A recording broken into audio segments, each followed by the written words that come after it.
É isso, né? E tem as fases, né? A gente estava falando agora há pouco da fase do Flamengo, a fase do São Paulo, a fase do Palmeiras. São fases. Por isso que é legal pra caramba, né? Não tem uma. E até porque o futebol brasileiro não tem espaço, pela organização, não tem espaço para uma hegemonia, né? Você não tem um time que vai ganhar 20 anos, 10 anos, o cara não consegue manter nem o técnico. Então vai ter. Mas é legal. E antigamente a gente tinha na escola a encheção de saco, né? Eu tinha na minha casa, que era pior.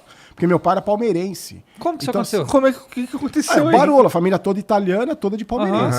E aí eu tenho até hoje que ele é vivo, um tio e um primo, são paulinos. E é assim, a gente ia, a minha família ia pouco na casa desse tio. E quando eu era muito paparicado, eles gostavam muito de mim e tal. Então, São Paulinos começaram a me levar nos jogos do São Paulo. Trairagem, isso é trairagem. Não, mas como meu pai sempre gostou de futebol, meu pai levava no jogo do Flamengo, meu pai levava no jogo do Corinthians, sempre gostou de futebol. E aí, foi São Paulo, eu virei São Paulino. E meu pai, quando eu era muito criança, mal eu lembro de ter virado, eu não lembro de ter sido outra coisa, mas imagino que deve ter sido palmeirense, quando eu era bebê, sei lá. O meu pai falou assim, é legal pra caramba, porque a gente vai se encher o saco a vida inteira. Toda a nossa trajetória junto vai ser um enchendo o saco do outro. E tem uma história com meu pai, assim... Eu não pai... quero essa injeção de saco lá em casa, Tá não. vendo, cara? Cara, lá mas em casa, assim, não. é legal pra caramba. Ainda mais a fase que eu peguei, que era do São Paulo ganhando tudo, o Palmeiras numa pindaíba monstra. Na última, o meu pai morreu de infarto. Ele teve um infarto fulminante com 63 anos. Ele morava em Tatuí, no interior, e eu morava em São Paulo. Trabalhava na Gazeta, era diretor do Mesa Redonda. A gente conversava uma vez por semana por telefone, que no final de semana eu ia pra lá. Numa quarta-feira, o São Paulo disputou uma Copa dos Campeões contra o Flamengo, no Nordeste, que o Flamengo acho que ganhou de 3-2, o Zagallo era o técnico. Você lembra desse jogo? Eu não. Eu conversei com meu pai, ele falou assim, olha, você vai ficar todo putinho aí, porque o São Paulo vai perder, e você vai ficar dormir bravo, você vai querer quebrar tudo, que eu te conheço, é um débil mental. E a última frase pro meu pai foi assim, ó, vai pra aquele lugar, vou perder o cacete, vai dormir, domingo que vem eu tô com a faixa aí de campeão.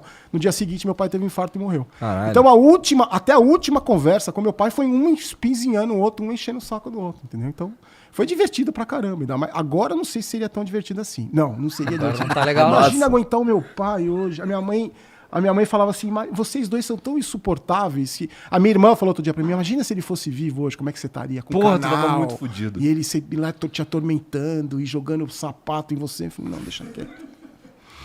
Mas o São Paulo, né? Você é jornalista, no caso, né? E você teve muitos veículos aí, TV e tudo, essa vida inteira. Você já era assumidamente, publicamente São Paulino antes? Sim, desde sempre. Eu sempre trabalhei atrás das câmeras, né? Nunca me interessei em fazer...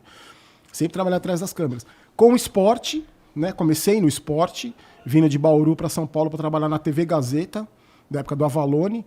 Eu era buscador de lanche do McDonald's, né? Vai aí, chamaram buscar lanche lá, era eu. E aí eu fui fazendo uma trajetória lá e virei diretor do programa. Mas sempre assumidamente São Paulino.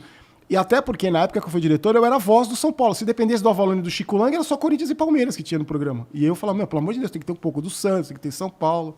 Então nunca tive problema. Aí eu trabalhei quase 10 anos lá, 8 como diretor, depois eu fui pro jornalismo de geral, que a gente fala, né? Trabalhei na Record, na Band, depois voltei pro esporte na ESPN, depois na SBT, sempre fazendo esse círculo no jornalismo geral. O esporte só eventualmente. Porque o esporte, na verdade, para mim, cansou um pouco, né? Você trabalha em televisão com futebol, em emissoras menores, assim, que não tem evento, ou até tem, mas é Campeonato Paulista, Regional, Copa do Brasil, Libertadores Brasileiro. Campeonato Paulista, Regional, Libertadores Brasileiro. Acaba meio cansando. E eu queria conhecer a outra área do jornalismo, né? Outras áreas do jornalismo. Fui na Record, fui diretor de jornalismo na Record em Porto Alegre, no Rio Grande do Sul.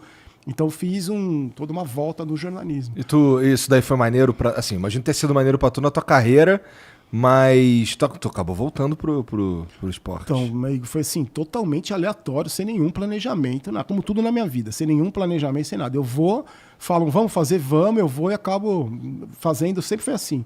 E, na verdade, eu não sei se eu voltei pro esporte. Na verdade, hoje, com a história do canal, eu ainda não sei explicar direito o que é o canal. Eu não sei... Não, São Paulino pistola. Exato, mas assim, eu não sei... é um trabalho. Às vezes dá vergonha de falar que é trabalho, porque eu me divirto muito, mesmo com a fase ruim. Então dá vergonha de falar que é trabalho. Porra, né? mas não fala isso não, porque eu escuto isso daí pra caralho também. Pô, tu faz, isso. Tu faz programinha Você na internet, tu não trabalha não? Porra. Então, mas é porque a nossa geração, a minha geração cresceu assim, né? Trabalha de sol a sol, não tem se fodendo a semana inteira. Mas eu não tenho ideia ainda. Talvez hoje, com essa descoberta da internet, que a gente tá falando desse crescimento, desse setor, assim, né? é uma oportunidade para jornalista, para todo mundo. A ideia é ter o canal do São Paulino mesmo. Pistola eventualmente. Quase sempre, mas a ideia é ser um São Paulino risonho daqui pra frente. Mas é isso, é diversão com o futebol, que sempre foi pra mim diversão. Nunca considerei trabalho, sempre foi uma diversão. Então, mas você se diverte com o São Paulo? Pronto, todo dia me divirto com o São Paulo. Quando eu compro uma camisa do São Paulo, quando eu vejo um jogo do São Paulo, quando eu chego no Morumbi, que eu choro, toda vez que eu chego eu sou um idiota, deve mental, eu choro quando eu chego. Pra mim isso é diversão com o São Paulo. E isso virou um trabalho, né? Que eu agreguei o jornalismo a isso, então... O canal tem uma característica de jornalismo, né? De credibilidade de notícia, E para mim tá sendo divertidíssimo. O prazer de estar aqui. Assim, a diversão com o São Paulo é estar aqui, falando do São Paulo, mesmo puto, mesmo, né? Mas a diversão é essa. Mas tu é que nem o teu pai, que gostava de futebol? Sim. Ou teu lance é o São Paulo? Não, futebol. Eu gosto de futebol. Hoje eu não consigo acompanhar mais os outros times como eu gostava de acompanhar, como eu acompanhava, sabe? Aquele doente de programa de esporte que assistia todos. Hoje eu vejo para poder passar as notícias, eu gravo vídeo todo dia. Para poder passar as notícias, eu acompanho mais o São Paulo. Mas eu peguei isso do meu pai, herdei do meu pai. Eu tava falando para vocês. O Flamengo de 80, da década de 80, do Zico, foi um dos motivos de eu gostar de futebol. Desse estilo de futebol que eu gosto. Se não fosse o Flamengo do Zico, do Adílio, talvez eu não fosse por uma outra vertente.